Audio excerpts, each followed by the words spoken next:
They are coming out. All right. I hate to toss it back to you. Ooh, I hate to toss it back to you. Sorry about that. I hate to toss it back to you. Okay, all right. So it looks like they are coming out. Looks like they are coming out. So let me put the microphone up.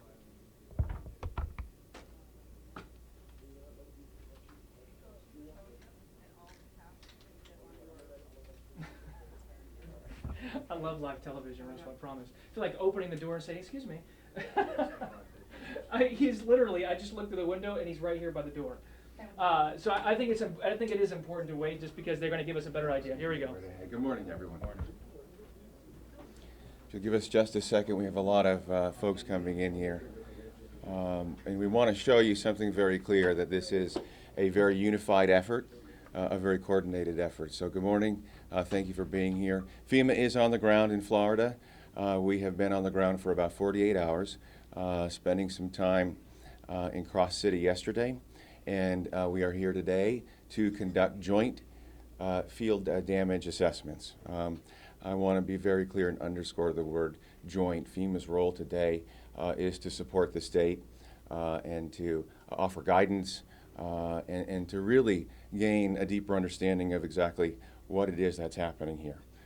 That'll continue through today. If we need more time, we'll continue with the PDAs tomorrow. I'm joined by Annette Doying, the Pasco County Emergency Management Director, who I know you're familiar with. She will speak to you in a moment, and then we'll take just a couple questions. And then, as you can see, we're going to be moving out. Thank you for coming. So Pasco County is glad to be where we are this morning as it regards having state and federal partners in the House.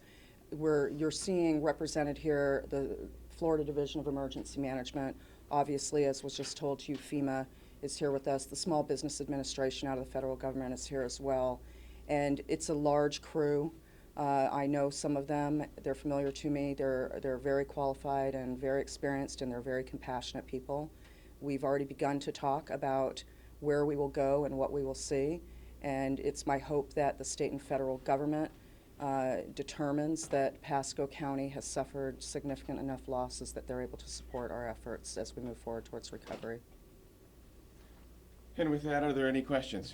How will FEMA determine Pasco County has suffered enough damage? Very good question. At this stage, FEMA does not make that determination. The determination is made at this stage by the county and the state in concert with one another as to whether or not a formal declaration is requested.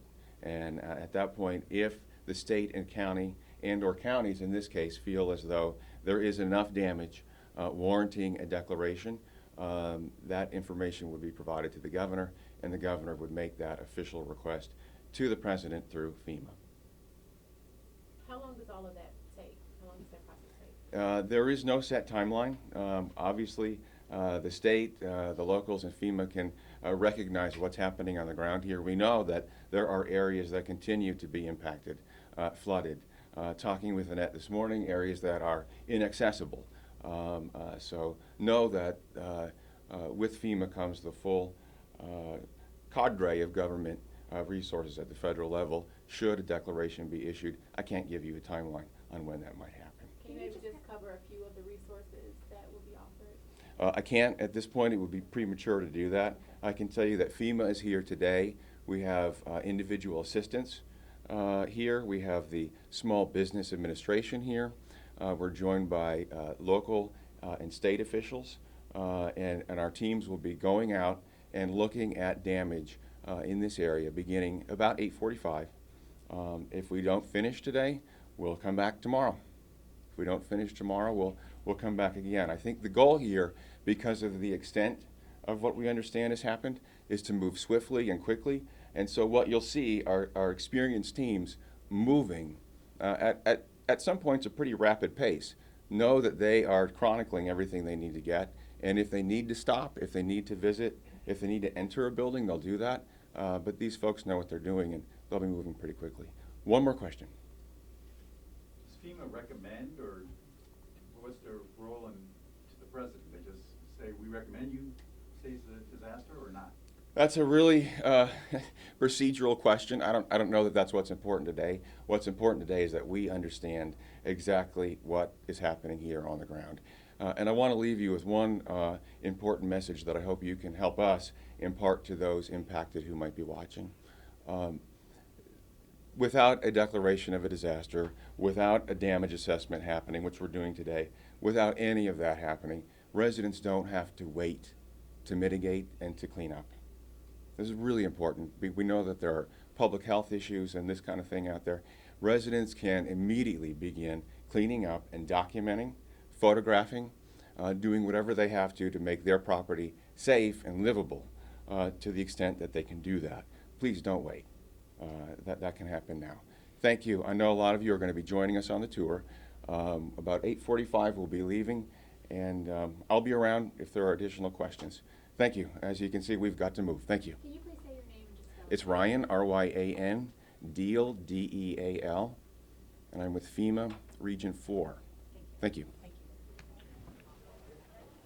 Thanks, you guys. Roshi, can I do a quick interview with you at I think 7:30 or- if you could speak with him. Oh, with Ronnie? Okay, all right, sounds good. Thank you. She got it. Can So we- 8:45 is the plan, I think. Is the plan still for one pool? I think well, I don't know, let me get with Iggy.